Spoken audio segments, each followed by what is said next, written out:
नमस्कार जी। मेरा नाम मनीष है and this is my first lecture for pharmacology, how to read pharmacology for GPAT. Okay, so मैं हिंदी में जाऊंगा क्योंकि इस टाइम पे आपके दिमाग में जीपेट की टेंशन और भी कई टेंशन, एक ही आवाज गूंज रही है, I can feel it. Pharmacology एक बहुत इंपॉर्टेंट सब्जेक्ट है, नंबर पॉइंट 1। ठीक है, इस सब्जेक्ट को आपको पढ़ना ही होगा, विदाउट इट आपको क्वालिफाई होना पाना बहुत मुश्किल है। ठीक है, अब फार्माकोलॉजी पढ़ना है। अब एक चीज ये क्लियर हो गई कि आप फार्माकोलॉजी पढ़ना है। अब फार्माकोलॉजी पढ़ने के लिए आपको थोड़े डिफरेंट अप्रोचेस के साथ पढ़ना पड़ेगा, क्योंकि हम जो 4 सेमेस्टर में फार्माकोलॉजी पढ़ते हैं वो यहाँ पे एक साथ आने वाली है और उसका वेटेज 1/4 है। ठीक है, तो अब 1/4 मीन्स तकरीबन आपके 30 से 40 क्वेश्चन के समथिंग आपको फार्माकोलॉजी से मिलने वाले हैं। तो अब इसके लिए कम समय में ज्यादा कैसे पढ़ें, for that I am giving you some tricks. Number first, जैसे हम सेमेस्टर में पढ़ते थे वो एक बहुत डिफरेंट अप्रोच थी, यहां पे हमें डिफरेंट अप्रोच के साथ पढ़ना पड़ेगा। ठीक है, तो आप यहां पर ये कहिए कि क्लासिफिकेशन जो है केरीटी की बुक में जो क्लासिफिकेशन दिया हुआ है, आप चाहें तो उसके नोट्स बना लें, अगर नहीं बना सकते तो केरीटी की एक जो शॉर्ट बुक आती है वो शॉर्ट बुक आप खरीद लें और उसको थोरोली याद कर लें। फॉर थोरोली आप उसको कैसे याद कर सकते हैं ये मैं अपने फर्दर वीडियोस में आपको ट्रिक्स के साथ जरूर बताऊंगा।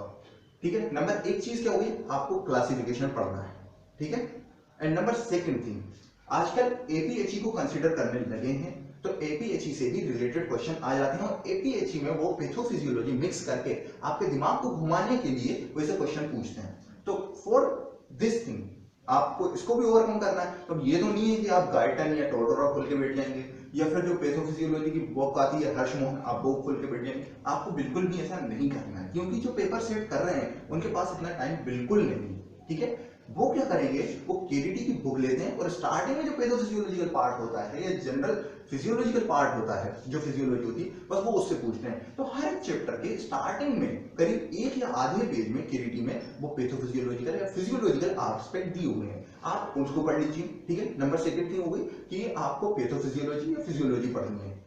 अब नंबर आते हैं थर्ड थिंग पे। अब आपको ड्रग याद हो गई, आपने ड्रग कहां पे एक्शन करती एक बार वो भी समझ लिया।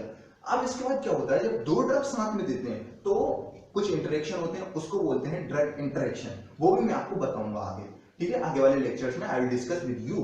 बट ये जो ड्रग इंटरेक्शन के लिए एक सबसे लास्ट में एक चैप्टर दिया हुआ है जो कि फार्माकोलॉजिकल पॉइंट ऑफ व्यू से बहुत ज्यादा इंपॉर्टेंट है। तो आप उसे चैप्टर बिल्कुल ना माने, ड्रग इंटरेक्शन को एक चैप्टर ना माने, आप उसको क्रीम ऑफ फार्माकोलॉजी माने। और वो लास्ट के 3 पेजेस जो केरीटी में दिए हुए हैं, that is too much important for you. तो अब मैं आपको क्या सजेस्ट करूंगा, केरीटी की छोटी वाली बुक खरीद लो क्लासिफिकेशन याद करने के लिए। केरीटी की स्टार्टिंग में जो दिए हुए हैं पैथोफिजियोलॉजिकल पार्ट या फिजियोलॉजिकल पार्ट वो पढ़ लो, और नंबर लास्ट कि भैया ड्रग इंटरेक्शन जो दिए हुए हैं वो पढ़ लो। तो these 3 things you have to do. Okay, if you like this video, subscribe my channel, and for watching this, thank you so much.